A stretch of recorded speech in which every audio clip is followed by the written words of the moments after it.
Sa patuloy na paglilingkod ng ating pamahalang lungsod, sa pangunguna ng ating butihing Mayor, Jimmy R. Fresnedi, gayon na lang na pinapatunayan nito na ang kanyang administrasyon ay kailanman ay di malilihis sa tuwid na landas.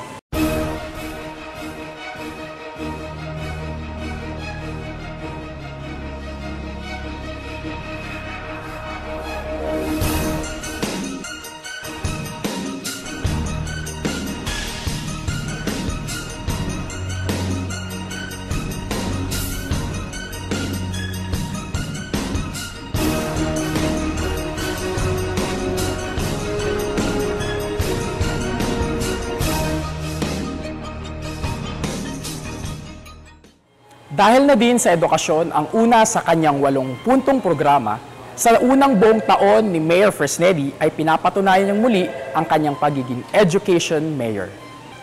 At dahil sa mga mas pinalawak na programa para sa edukasyon, makatitiyak ang bawat pamilyang Muntinlupeño na ang edukasyon ay abot kamay ng bawat isa. Vice Mayor pa lamang si Mayor Jaime Fresnedi, edukasyon na ang kanyang prioridad. Mula nang mahalal bilang mayor ay naging centerpiece na ng kanyang administrasyon ang edukasyon. Sa muling pagbabalik ni Mayor Jaime Fresnedi, muli niyang ipinakita ang kanyang pagpapahalaga sa edukasyon.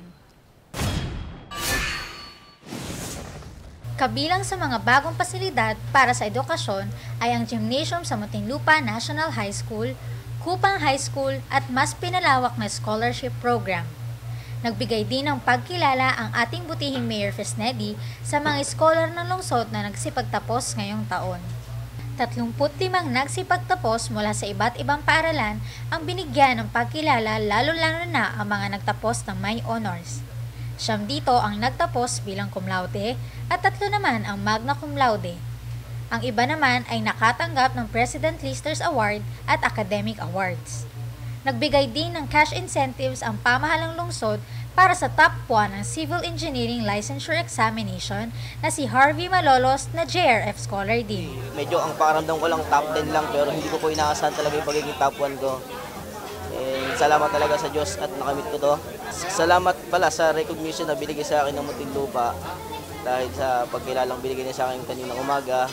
100,000 po na ibibigay ng City Government of Muntinlupa sa City Mayor Jaime R. Fresnedi. Maraming salamat. Lalo ko pa nga po ipaayos yung bahay namin kasi medyo napagtagpi na nga lang po yun.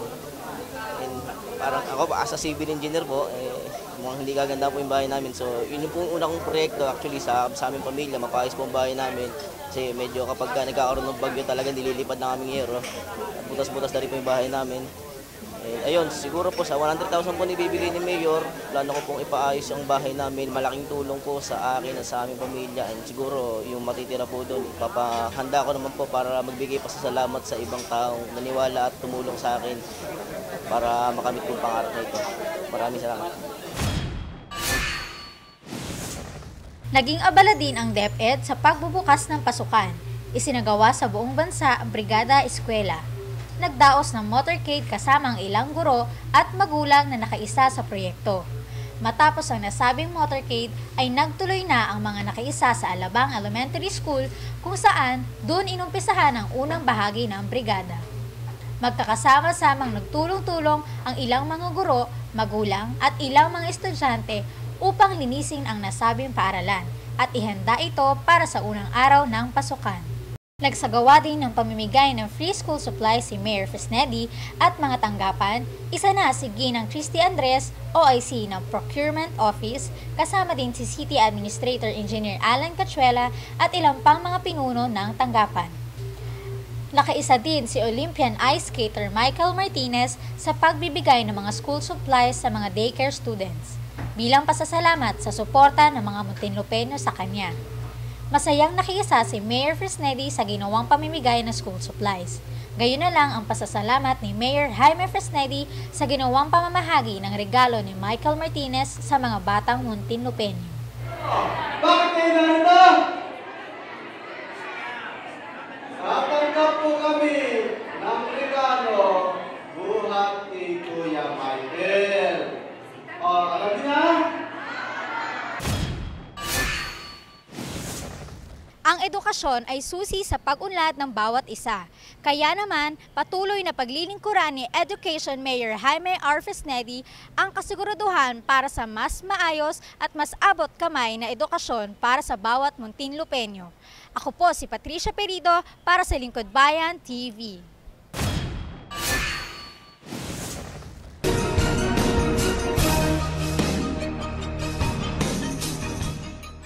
Tayo ay nakararanas ng pabago-bagong panahon. Sabi nga, climate change.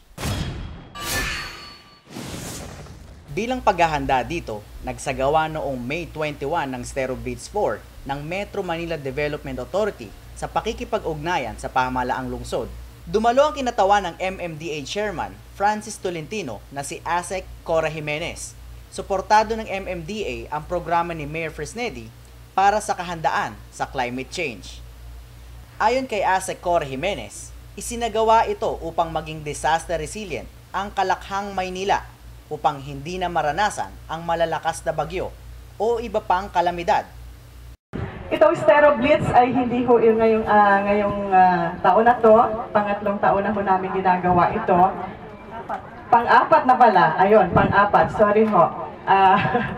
Pang-apat na pala at nakikita naman namin na meron hong improvements. May mga improvements in the way we take care of our environment, lalo na ho yung mga riverways. Ang MMDA, ang talagang gusto ho natin mangyari, we care for the environment para sama-sama ho tayo na magkaroon ng isang metropolis na livable. Tinatawag na malulhati tayong nakatira sa isang lugar. Tamang-tama, gusto ko nga magpasalamat kay Kapitan Joko at kay Mayor Fresnedi. Sila po ay talagang tumutulong din sa amin sa parokya. Maraming salamat on behalf of the parish. Hindi naman nakalimutang paalalahanan nila Congressman Biason at Mayor Fresnedi ang ating mga kababayan na magkaisa upang mapanatili ang kalinisan sa ating lungsod. Ano ang nakadadagdag sa harang ng daloy ng tubig? Basura. Kaya po sa mga mamamayan, siguro kailangan tignan din naman natin yan. Huwag naman natin ipaubaya sa lahat. Sa gobyerno, yung pwede naman natin gawin bilang mamamayan. So, thank you po, Congressman Pong, sa napakaraming serbisyo at benepisyo na re-receive ng ating mga kabayan. Thank you po, Mama Cora, sa ganito pong pamamaraan ay sana po ay talagang mabuhay din yung isipan ng ating mga kababayan na kailangan tulungan natin. And thank you, Barangay Kupang, headed by yung pinaka-pogi, pinaka-makisi na Kapitan, ABC President, Barangay Celso, mamaya. Hindi lamang ang paglilinis ng mga stero at paghahanda sa panahon ng bagyo, maging ang pagpapanatili at pagsasaayos ng ating mga historical sites ay bahagi ng tourism program ni Mayor Fresnedi upang mas mapansin ang NBP historical sites sa tourism destination ng bansa. Noong ika-6 ng Hunyo, ginanap naman ang cleanup drive sa Jamboree Lake NBP Reservation, Barangay Poblacion, Muntinlupa City. Sa pangunguna ng Cultural and Tourism Office, kasama ang kanilang OIC na si Ginoong Glenn Ricaros, maging si Barangay Poblacion Chairman Allen Ampaya, at iba pang mga tanggapan ng PESO, ESC, Engineering at NBP Bucor employees. Hangad ng pamahalaang lokal ang maipagmalaki ang Muntinlupa bilang isang tourism hub sa Metro South. Tandaan po natin, mas mapagtatagumpayan ang programang Clean and Green ni Mayor Fresnedi kapag tayo ay nagkaisa. Kayang-kaya kung sama-sama. Ako po, si Rafi Rodriguez para sa Lingkod Bayan TV.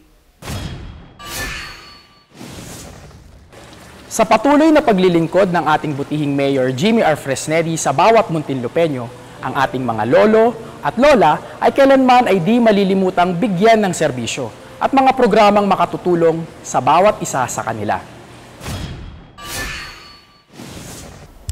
Ang ating mga senior citizens ay patuloy na pinangangalagaan ni Mayor Fresnedi. Ang ating mga lolo't lola ay malapit sa kanyang puso. Ang OSCA Center sa Bayanan ay isa sa mga programang kaloob ni Mayor Fresnedi, bukod sa mga benepisyo at recreational activities na kaloob sa ating mga OSCANs. Dagdag dito ang pirma ni Mayor Jimmy Fresnedi at SM Center Muntinlupa sa isang Memorandum of Agreement na ang bawat isang senior citizen ng lungsod ay maaaring makapunood ng sine 4 na beses sa isang buwan ng libre. Ang libreng sine para sa ating mga OSCANs ay labis na magpapasaya sa humigit kumulang 2,000 miyembro nito. Naisakatuparan ang mga programa ng OSCA sa gabay ni OIC Maricel Dacuycuy, Konsehal Ringo Teves, at iba pang mga konsehales.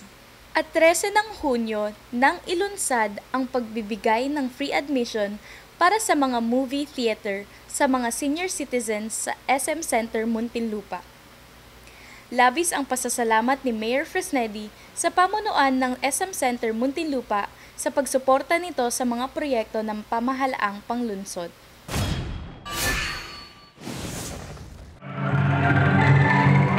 Isang programa ang naganap noong ika-20 ng Hunyo sa Alabang Elementary School. Ito ay sayawan at kantahan para kina lolo't lola. Masayang-masaya ang mga OSCANs sa party tune nila lolo't lola. Happy na sila, may exercise pa. Nakatanggap ng mga regalo at bigas ang mga dumalo. At sinamahan ito nina Congressman Biazon at Mayor Fresnedi ang mga lolo't lola. Nakipagsayawan pa ang ating butihing mayor kasama ang ilang mga senior citizens. Bahagi tayong lahat. Bakit masaya ang senior ng Muntinlupa? At patuloy ko natin masisiglahin ang senior ng Muntinlupa. At bago pa matapos ang programa, kinoronahan ang napiling King and Queen of the Night ng nasabing aktibidades. Ang patuloy na pagbibigay kasiyahan at mga benepisyo para sa nakatatandang mamamayan ng lungsod ng Muntinlupa ay labis na pinahahalagahan ni Mayor Fresnedi. Ang ating mga lolo't lola ay happy basta't kasama sina Mayor Fresnedi at Congressman Biazon. Ako po si Ira Lim para sa Lingkod Bayan TV.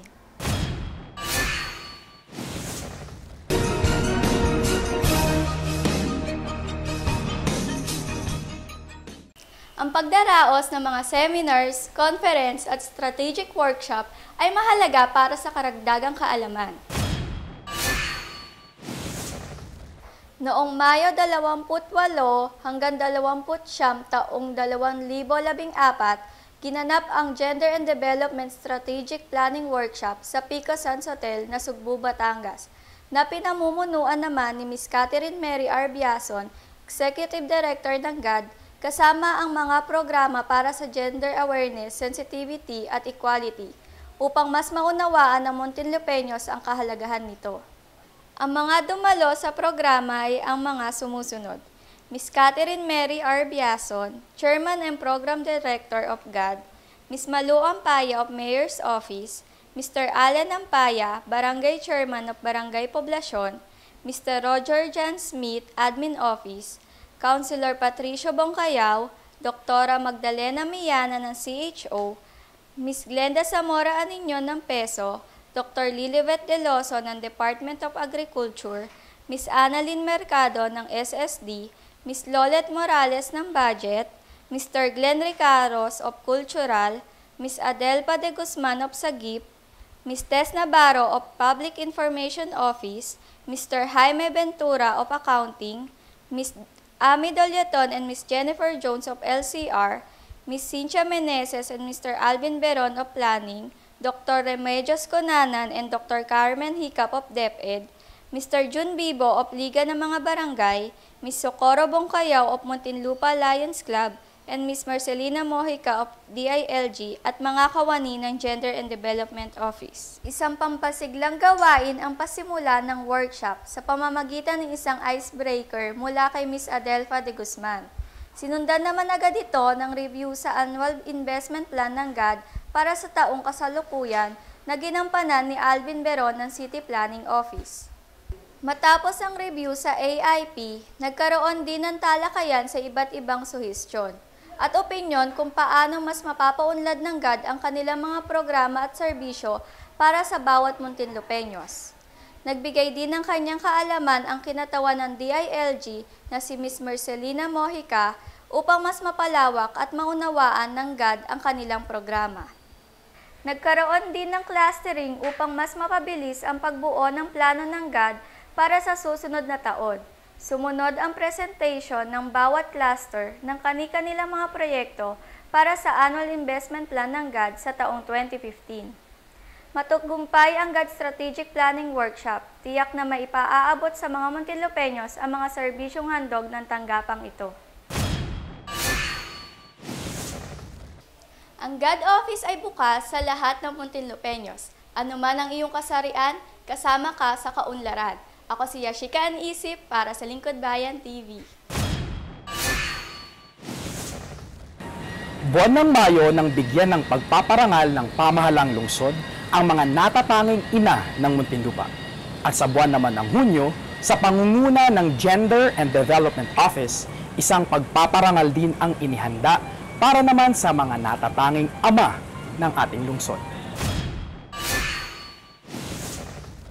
Nagsimula daw ang konsepto ng Father's Day na mainggit sa sonoridad na isang ulila sa ina sa taunang pagdiriwang ng Mother's Day.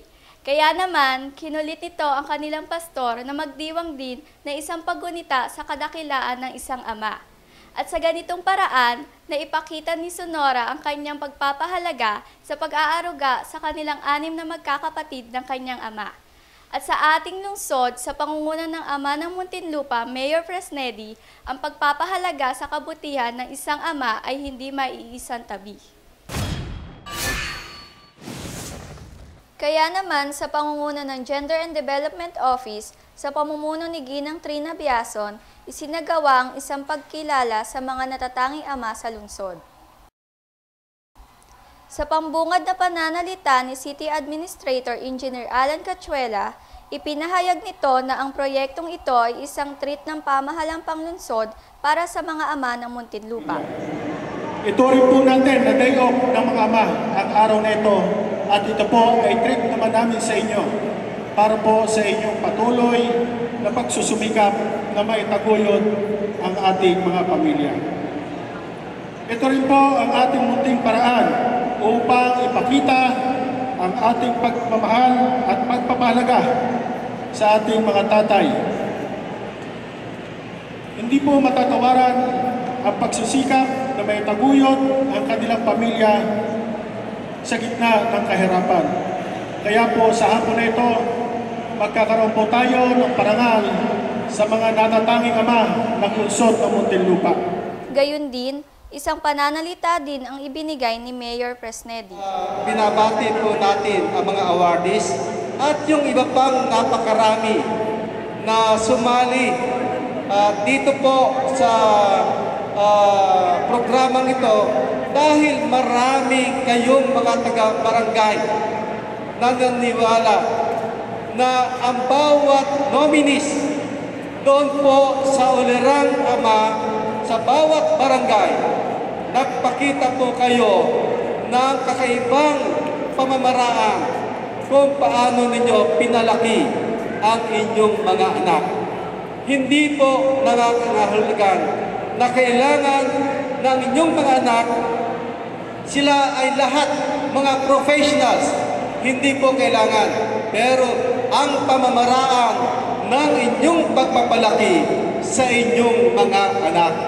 Sa gabi ng parangal, isinabay ang isang talent show na nilahukan ng mga mag-aama mula sa iba't ibang barangay.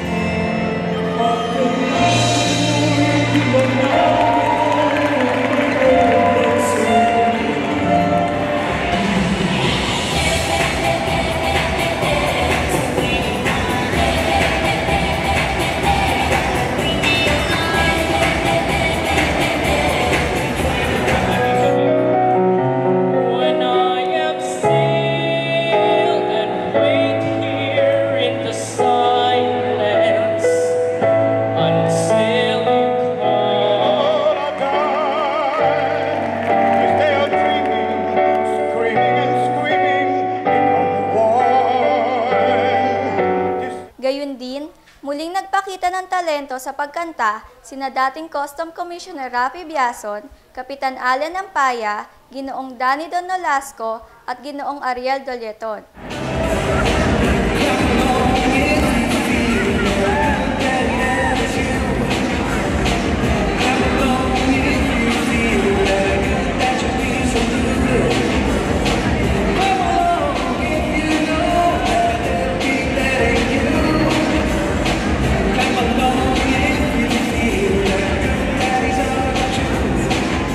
Pinarangalan din ng gabing iyon ang ilan sa mga social media group na nagsipaglahok sa proyektong Daddy Selfie na pinangunahan ng Public Information Office.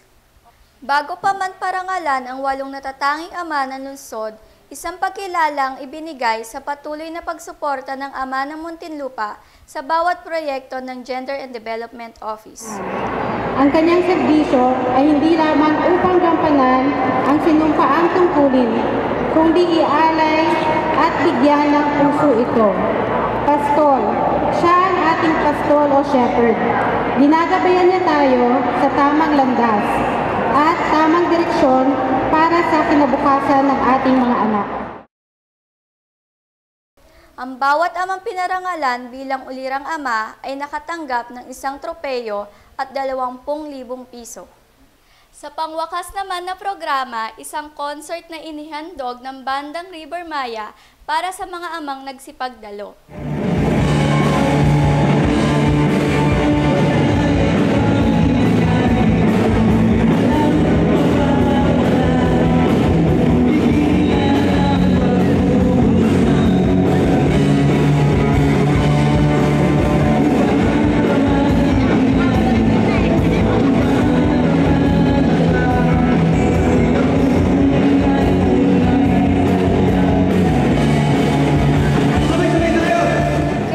Ay hindi matatapatan ng anumang salapi ang pagiging isang ulirang ama.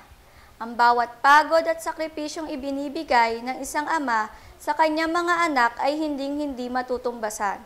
Kaya naman ang pagbibigay ng isang parangal sa mga natatanging ama ay isang pagpapakita ng pagpapahalaga sa bawat paghihirap ng isang ama para matustusan ang bawat pangangailangan ng kanilang mga mahal sa buhay.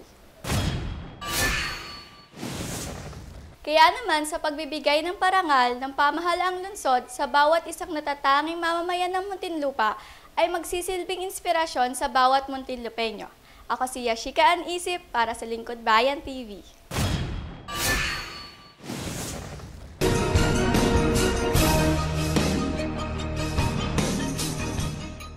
Sa Muntinlupa, lahat ay pwedeng bumida. Tatay ka man o matanda, ang pag-eksena, pwedeng-pwede ka. Kaya naman, di lang mga lolo at lola ang binigyan ng araw para magkasiyahan. Gayon din ating mga ate, pati mga kuya. Pero teka, bakit parang nabaliktad ata? Itong si kuya ay sa cheering bumida. At itong sila ate, sa basketball naman umeksena. Teka, sila palang LGBT ng Muntinlupa na pinamumunuan niya? At asahan po natin sa tulong ni Mayor Fresnelli at ng pamahalaang lungsod na tuloy-tuloy ang programa ng LGBT hindi lamang sa sports, pati sa education, sa health. Sa suportang binigay ng Gender and Development Office na pinangungunahan ni Ma'am Trina, isang araw na palaro para lang kila ate at kuya. Pero tila ata ilan sa kanilang masyadong isa na puso ang palaro. Kaya naman, ang sports complex sa Tunasan ay napuno ng hiyawan. At syempre, hindi din maaalis ang asaran. Pero si Kuya, di na kailangan ang buhay ay ibuwis pa. Sa itsura pa lang, tila pasok na sa banga. At nang magumpisa na ang palaro, kanya-kanyang takbuhan ang naganap. Pero si Kuya, di pa din tanggap na basketball ang liga niya. Teka, tapos na ang cheering, di ba? Pagdating naman sa basketball nila ate, nagmistulang laban ng Spurs at Miami. At sila ate, mistulang mga lalaki kung dumiskarte. At sa pagsapit naman ng dilim, sila kuya na at sila ate sa cheering nag-transform. Sa tag of war, nilabas ang kanilang pagkalalaki. Pero di lang naman tungkol sa palakasan ang naging usapan. gayon din ang kalusugan. Kaya naman, ang bili ni Kuya mula sa City Health Office. Ako naman na excited tayo lahat sa laro. Pero hindi natin magagawa ang laro kung ang health natin ay hindi okay. Tama? Okay. Ano nga bang HIV? Ang HIV ay isang uri ng virus na kung saan na-atake ito ang natural defense ng isang tao. Ngayon, meron po kami ginagawa na free HIV voluntary counseling and testing doon po sa dulo. Yung lahat po na gusto magpa-test, libre po ito. Magpa-test po tayo. Sa likod ng kasiyahan ng buong araw, isa ang naipakita ng malinaw na si Mayor Jimmy at pamahalaang lungsod ng Muntinlupa ay handang maglaan ng programa maging sino ka man. Ako po si Rafi Rodriguez para sa Lingkod Bayan TV. Ang pagkakaroon ng tahanan ay isang katuparan sa pangarap ng maraming pamilya. Kaya naman ang pamahalaang lungsod sa pangunguna ni Mayor Fresnedi ay patuloy na nakikipag-ugnayan sa iba't ibang sektor upang makapagbigay ng libreng pabahay sa bawat Muntinlupeño. Ang pagkakaroon ng isang maayos na tahanan ay tila isang suntok sa buwan na pangarap, lalo na sa mga pamilyang sapat lamang ang kinikita sa pang-araw-araw nilang gastusin. Ang mapagkalooban ng isang libreng pabahay ay may ituturing na nilang isang malaking pagpapala mula sa may kapal. Kaya naman gano'n na lang ang pasasalamat ng may 20 pamilya na nakatanggap ng pabahay mula sa pamahalaang panlungsod, Gawad Kalinga at Manulife. Labis ang pasasalamat ni Mayor Jimmy Fresnedi sa pamunuan ng Gawad Kalinga at Manulife sa patuloy na pagtulong ng mga ito sa proyekto ng lungsod na makapagbigay ng mga maayos na tahanan para sa mga Muntinlupeño. And so on behalf of the people of Muntinlupa, not only the recipients today, but also the other past recipients of these GK housing units, we are very much grateful and thankful to the support given from Manulife and the American government. Okay, alam po natin na ito pong pagkakaroon ng tahanan ay isa sa pinaka mabigat na challenge ng mag-asawa. Pero ngayon, wala na kayong uupahan na tahanan at lahat ng inyong gagasusin ay para na dito sa inyong napakagandang tahanan. Kaya sa lahat ho ng recipients, sa lahat ng panuhin, magandang umaga and welcome. Dumalo din sa awarding ceremony sina Ginoong Jose Maria Montelibano, ang pinuno ng special project ng Gawad Kalinga Development Foundation, si Binibining Margarita Lopez, Chief Operations Officer ng Manulife Philippines, Ms. Gigi Mantaring, SVP and General Manager ng Manulife Philippines, Ginoong Ryan Charland, President and CEO ng Manulife Philippines, Ambassador Neil Reeder ng Canada at Congressman Rodolfo Biazon. And you have given hope that somehow in some future time, they're going to get out of this place for a better space. Nagbigay naman ng isang natatanging bilang ang mga awardees at nakisayaw din ang ilan sa mga panauhin ng programa.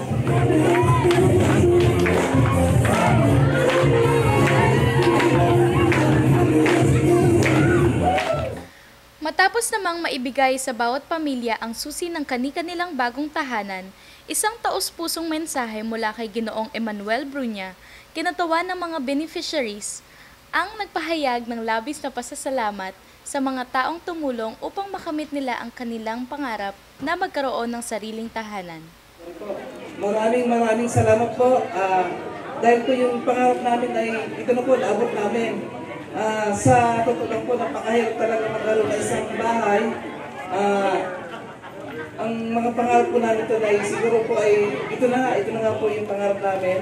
Nagkaroon po ng sariling tahanan. Masabi po yung tahanan natin, tahanan na maayos, mapayapa at kapiling siyempre ng ating pamilya. Gayon din, nagbigay ang mga ito ng miniature house bilang tanda ng kanilang pasasalamat sa mga taong tumulong upang sila'y magkaroon ng kanilang sariling tahanan. Tuloy-tuloy si Mayor Fresnedi sa pagkakaloob ng desenteng tahanan sa Muntinlupa. Ilan dito ay ang GK Laguerta, Dream Homeville sa Sitio Salvacion, East Cabulusan, Kupang at iba pa. Ako po si Ira Lim para sa Lingkod Bayan TV.